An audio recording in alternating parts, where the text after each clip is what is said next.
Hi guys, welcome back to another video. My name is Thomas and I was super thirsty for a Weizen. So that's what I'm having today while unboxing this keyboard. I'd say skull. Very nice. Excellent. So I've actually got two keyboards here ready and lined up to unbox. And by the time this gets out, I guess in that week, I'll be showing two unboxings. I'm having to be a little bit creative with my schedule in order to make everything fit, but that's okay. That's fair. We'll get it sorted out. So, let's see, where does that go? Now, this is an interesting keyboard. Several people alerted me to this keyboard, and I was under the impression that I already asked for one, but I guess I didn't, because when I did contact them again, I guess, they immediately agreed and sent me one.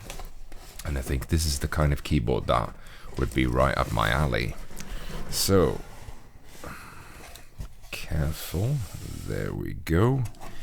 It is too big to just immediately lift out, but maybe you can see it from here. It is the 8BitDo retro mechanical keyboard.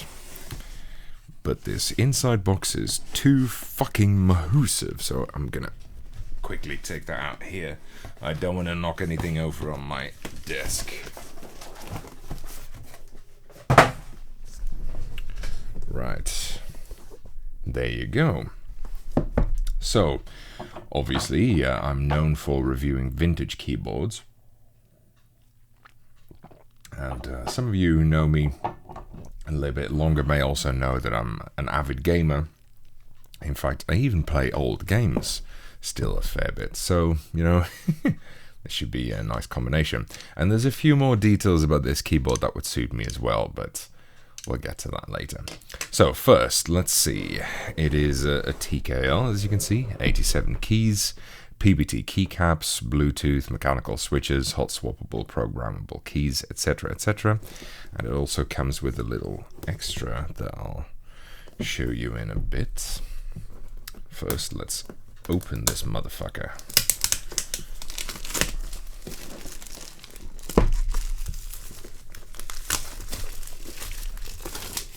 I must admit, this well, the box, I guess, is a little taller than I thought it would be.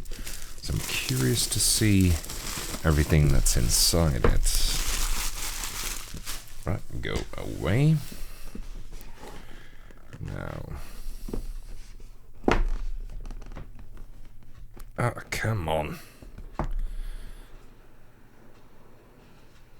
There you go.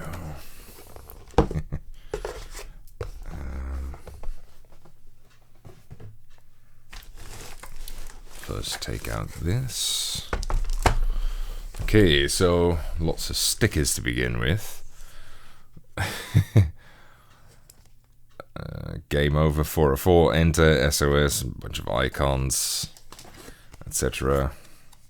Wow, that is the tiniest, what is this, quality control slip I've ever seen.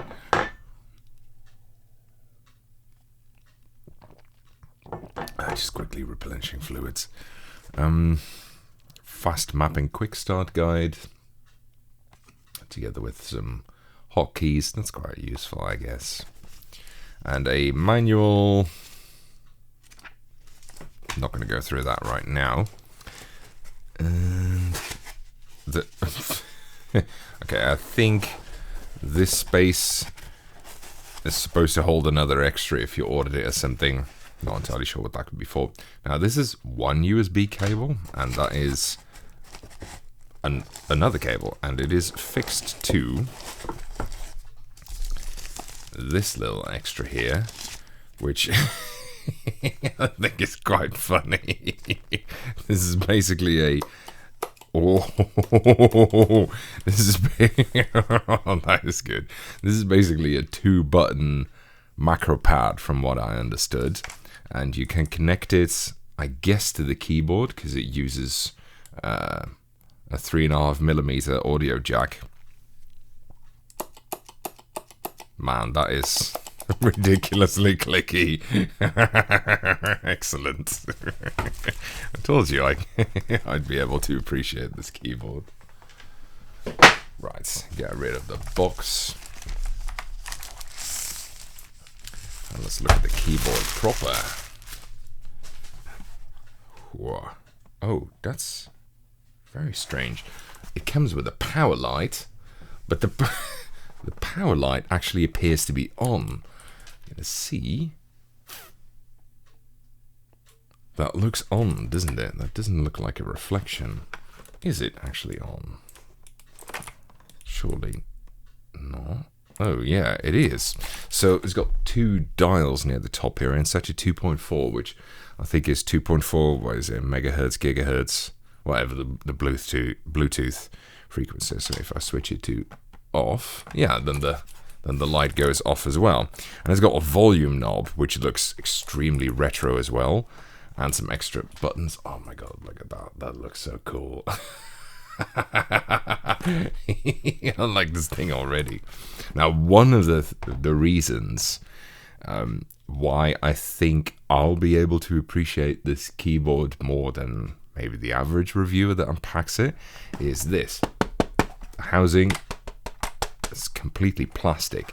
Now, in terms of durability, obviously it's not the same as, you know, a stainless steel or even a CNC'd aluminium housing, but a roomy, especially a roomy like this plastic casing, does tend to create really nice typing sounds.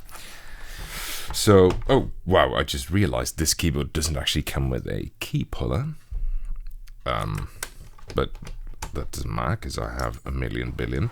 So by default it comes with some sort of box switch. It looks like a box white switch, except the housing is dark. Yeah, the top housing is transparent but dark. Okay, now it doesn't really matter.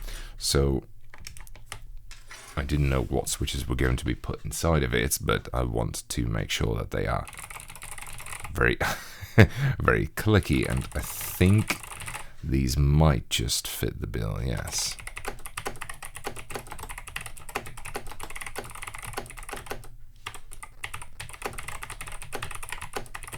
That is and I'm not even putting the mic over the keyboard. This is just indirect sounds that you're hearing here. Oh, that is cool. Another little touch I like is that these keys here come in B and A. Now, I was never an NES kid. One of my friends had an NES and I used to play at his house. But I think off the top of my head it was B left, A right. That's it's also on here. So that's a cool little touch. Just a quick camera reset because I nearly hit the record time limit. Okay, so let's have a look.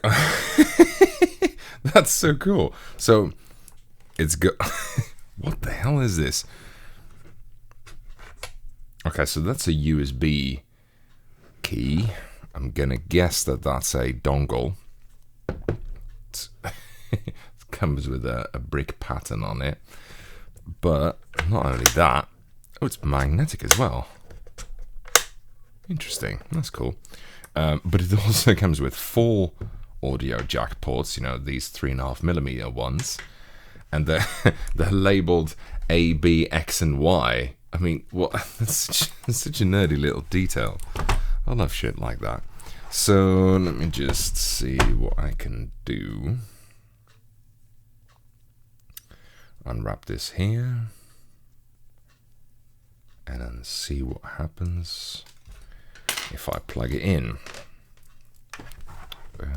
Let's go for port A, whatever that may be. And get rid of that, and then just gonna slightly move that out of the way.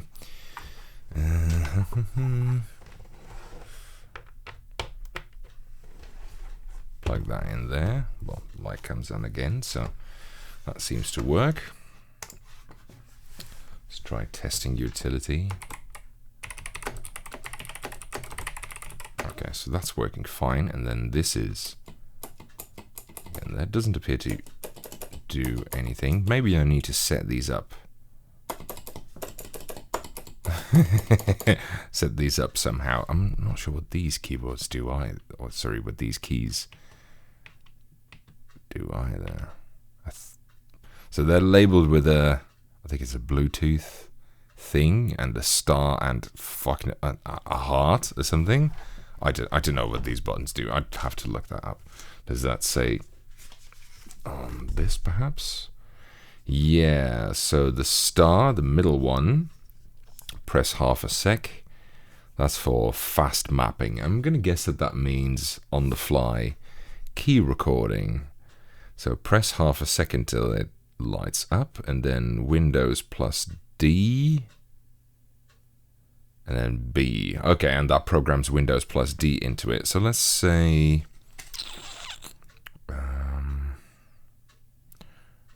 there you go, and then TEST, and then bam.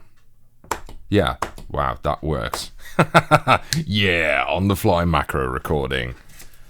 But it outputs it really fast as well. It actually outputs them at the same time almost, it seems. Let's see, is that